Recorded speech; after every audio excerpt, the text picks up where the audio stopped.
everyone, welcome back to my channel Ritika Ki Rangers. In my previous video we have discussed about the concept of management. So in today's video we are going to discuss about the principles of management. So let's continue.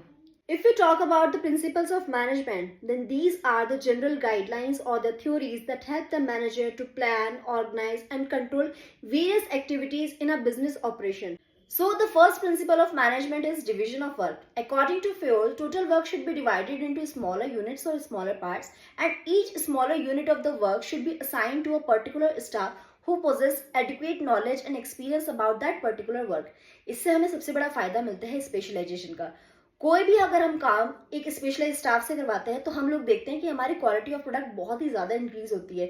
इससे हमारे जो other employees भी हैं वो भी एक जील में काम करते हैं, क्योंकि उन लोगों को एक अच्छा सुपीरियर मिलता है जो उन्हें बहुत अच्छे से डायरेक्ट करने की कोशिश करता है और साथ ही साथ वो यूनाइट भी करता है एफर्ट्स को. इससे हमारे ऑर्गेनाइजेशन ऑब्जेक्टिव्स बहुत ही जल्दी अचीव होते हैं.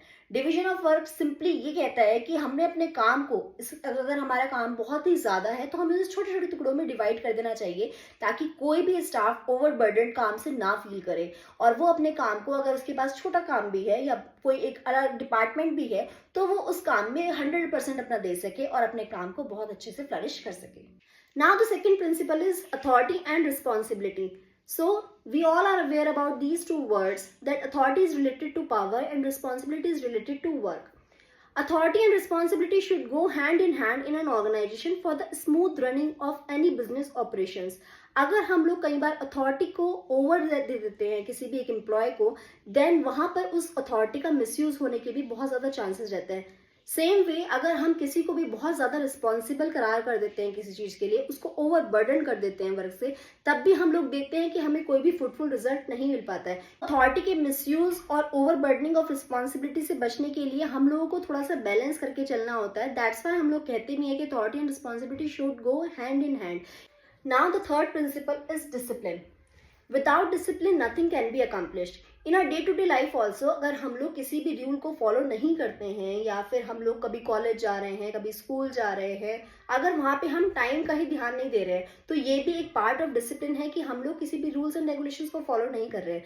डिसिप्लिन का अगर मैं सिंपलेस्ट टर्म्स बता दूं तो जितने भी रूल्स एंड रेगुलेशंस हैं किसी भी चीज़ को करने के लिए, अगर हम उनको फॉलो कर रहे हैं, उनको प्रॉपरली अडर कर रहे हैं, that means we are disciplined.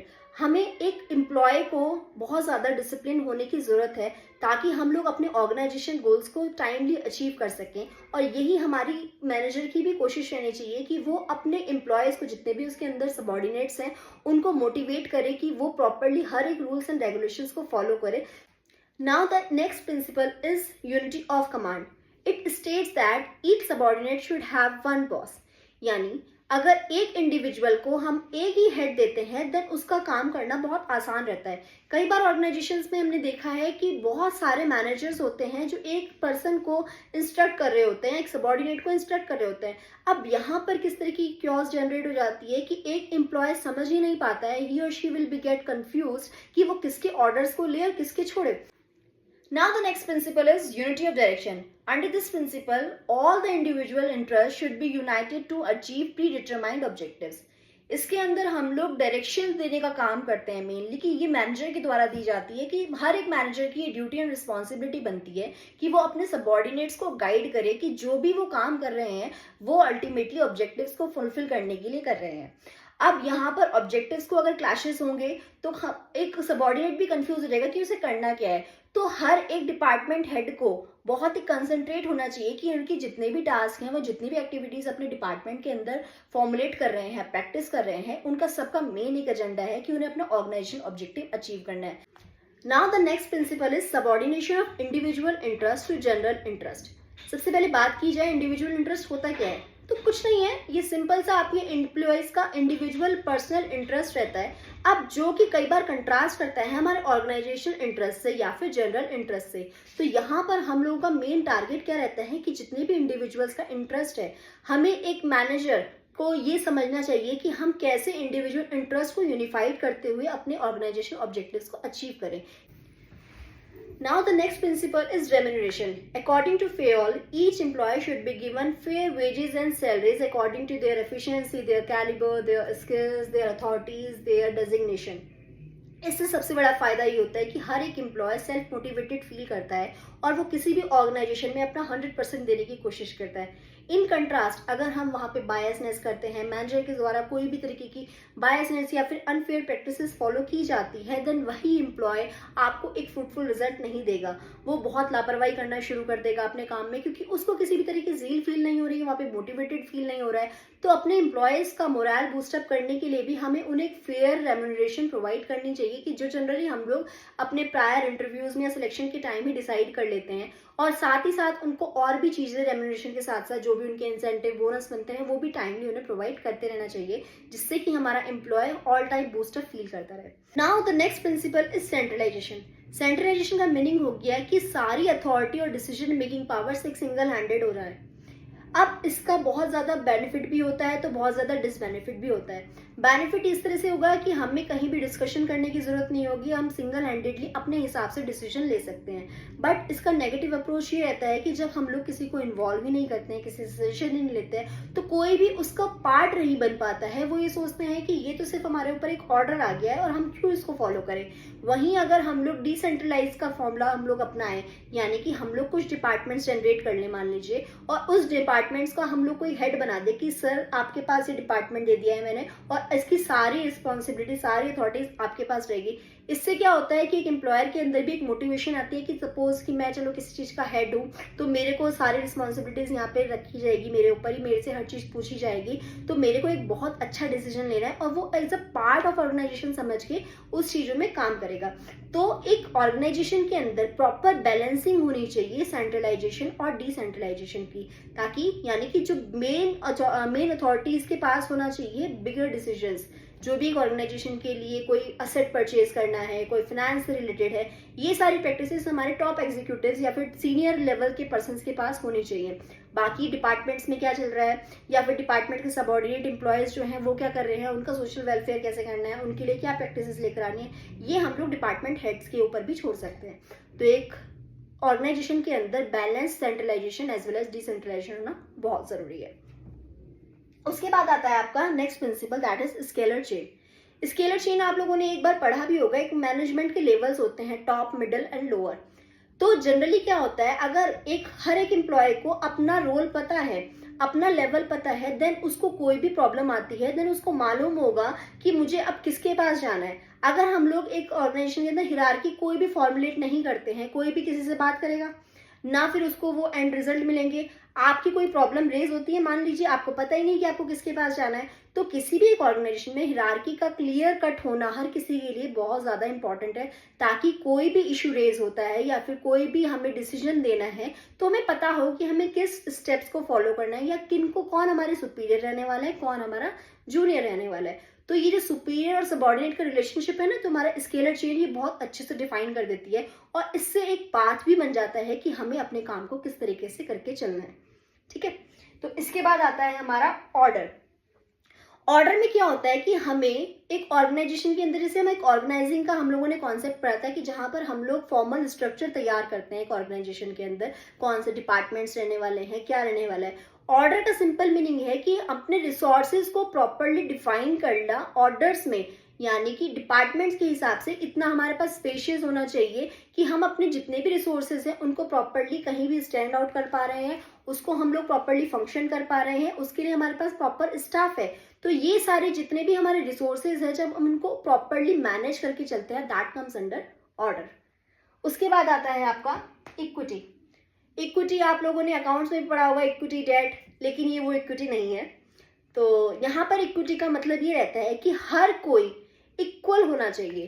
That means अगर एक ऑर्गेनाइजेशन में हम लोग काम कर रहे हैं तो रिगार्डलेस ऑफ योर अथॉरिटीज और योर स्टेटस, वहां पर हर एक इंडिविजुअल को एक प्रॉपर रिस्पेक्ट देनी चाहिए, उनके साथ एक प्रॉपर आपका कोड होना चाहिए, आपको एक फॉर्मल प्रोसीजर सबके साथ अपनाना चाहिए। ये नहीं कि किसी के साथ कोई लो लेवल का बंदा है या कोई हायर लेवल का बंदा है तो आपका बिल्कुल ही उसके साथ बिहेवियर चेंज हो जाए। इस तरीके की प्रैक्टिसेस क्या होती हैं, लोगों के अंदर डिस्ट्रस्ट शो करती हैं और कोई भी एम्प्लॉय आपका लॉयल हो ही नहीं सकता। ऑनेस्ट रिव्यूज नहीं आएंगे उस कंपनी के लिए किसी भी एक एम्प्लॉय के, क्योंकि वहां पे उन लोगों को एक आइडिया होगा कि यहाँ पर तो सर बायसनेस होती है, यहाँ पर तो सिर्फ टॉप लेवल की बात की करी जाती है या फिर उन्हीं की सुनी जाती है। तो इस तरीके की प्रैक्टिसेस को रोकने के लिए फियोल ने एक बहुत अच्छा प्रिंसिपल दिया कि हर एक को एक लेवल पे, एक स्तर पे माना जाएगा और हर किसी को प्रॉपरली अथॉरिटीज दी जाएंगी, रिस्पॉन्सिबिलिटीज दी जाएंगी according to their skills, their learnings, their qualification etcetera. Now the next is stability of tenure of personnel. तो यहाँ पर हम लोग बात करते हैं किसी भी एक एम्प्लॉय के बने रहने का। यहाँ पे क्या होता है कि जो भी एक एम्प्लॉय है, अगर वो डिमोटिवेटेड फील कर रहा है तो आई डोंट थिंक सो वो किसी भी कंपनी में ज्यादा टाइम के लिए रिस्टेन कर पाएगा।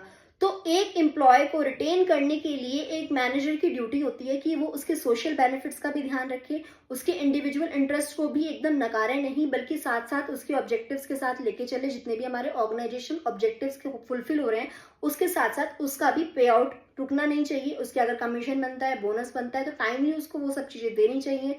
अगर उनकी सेफ्टी मेजर्स की बात होती है तो सेफ्टी मेजर्स सारे लेने चाहिए। उनके किसी भी तरीके का प्रोटोकॉल अगर निर्धारित कर रखा है कंपनी ने तो वो प्रोटोकॉल्स फॉलो होने चाहिए। अगर एक एम्प्लॉय को दिखता है कि उसकी प्रॉपर केयर हो रही है, वहां पर उसको समझा जा रहा है, उसको वैल्यू दी जा रही है, देन कोई भी एम्प्लॉय जल्दी से आपके प्रोजेक्ट को या फिर ऑर्गेनाइजेशन को छोड़कर नहीं जाता है। इन कंट्रास्ट अगर ये सारी सर्विसेज हम उनको नहीं देते हैं तो हम बहुत जल्दी देखते हैं कि हर एक ऑर्गेनाइजेशन अगर इस तरीके की प्रैक्टिसेस करती है तो वहां पर बहुत जल्दी स्विच होता है एम्प्लॉयज का। तो इस तरीके की प्रैक्टिसेस को रोकने के लिए हम लोगों ने बनाया है एक प्रिंसिपल, फेयोल ने दिया एक्चुअली एक प्रिंसिपल स्टेबिलिटी, की हर एक एम्प्लॉय को स्टेबल रखने के लिए उनकी विशेष को भी ध्यान में रखा जाए। फिर है इनिशिएटिव। यहाँ पर बात करते हैं हम लोग इनिशिएशन की, यानी कि कोई भी एक नई अप्रोच, नई थॉट की। यानी हर एक डिपार्टमेंट के बंदे को अपॉर्चुनिटी देनी चाहिए एक मैनेजर द्वारा कि वो अपने इनिशिएट ले, कोई भी चीज का कोई भी सजेशन दे। सपोज कोई न्यू पॉलिसी आई है तो उस पर उसके क्या व्यूज हैं वो रखे। अगर हर एक इंडिविजुअल को ये चीज अपॉर्चुनिटी दी जाती है ना कहीं एक ऑर्गेनाइजेशन का पार्ट खुद को समझता है कि ठीक है यार, मेरी बात की भी वैल्यू की जा रही है यहाँ पे, तो वो उसमें बहुत भागीदार बनता है और साथ ही साथ वो अपने आप को इन्वॉल्व रखता है उस चीज के अंदर। इससे क्या होगा, उसका सेल्फ मोटिवेशन होगा। अब सेल्फ मोटिवेटेड जो एम्प्लॉय रहता है वो एक बहुत ही बेस्ट एसेट रहता है किसी भी ऑर्गेनाइजेशन के लिए। तो एक सेल्फ मोटिवेशन देने के लिए एक इंडिविजुअल को हमें बहुत ज्यादा चीजों पे ध्यान देना पड़ता है। इसीलिए हमें इसमें से एक पार्ट ये भी है कि हमें उन्हें इनिशिएट भी करवाना पड़ता है, हमें उन्हें मोटिवेट भी करना पड़ता है कि आओ हमारे को कुछ सजेशन दो, या हमें कुछ लग रहा है कि आपके पास से हमें कुछ बेहतर सजेशंस मिल सकते हैं तो आइए और आप वेलकम है उस चीज के लिए। लास्ट आता है एस्पिरेट द कॉर्प्स। ये आपको थोड़ा वर्ड अलग सा लगेगा बट टेंशन नॉट, बहुत ही इजी वर्ड है। इसका सिंपल सा मीनिंग है टीम स्पिरिट। अब ऑर्गेनाइजेशन की बात करें, जैसे हम पढ़ते आ रहे हैं अभी तक कि ये ग्रुप एक्टिविटी है, कोई एक इंडिविजुअल इंटरेस्ट तो है नहीं। हम लोग यहाँ पे बात भी जनरल इंटरेस्ट की कर रहे हैं कि सारे जो चीजें हो रही हैं वो किसके लिए हो रही है, एक ऑर्गेनाइजेशन गोल को अचीव करने के लिए। तो टीम्स का यूनिफाइड होकर काम करना it's very very very important for any organisation. अगर हर कोई अपने इंडिविजुअल इंटरेस्ट को लेकर चलेगा तो कोई भी हमारा काम अकम्प्लिश नहीं हो पाएगा। अकम्प्लिश हुआ भी तो वो उस तरीके से नहीं होगा जिस तरीके से होना चाहिए था या फिर जो प्रीडिटरफाइंड था। तो एक मैनेजर की, हर एक डिपार्टमेंट हेड की ये ड्यूटी बनती है कि अपने सबॉर्डिनेट्स को साथ लेकर चले, साथ ही साथ उनको ये फील कराए कि they are the integral part of the organisation. These 14 principles form the pillar for any organization. I hope this video comes useful to you. Namaste.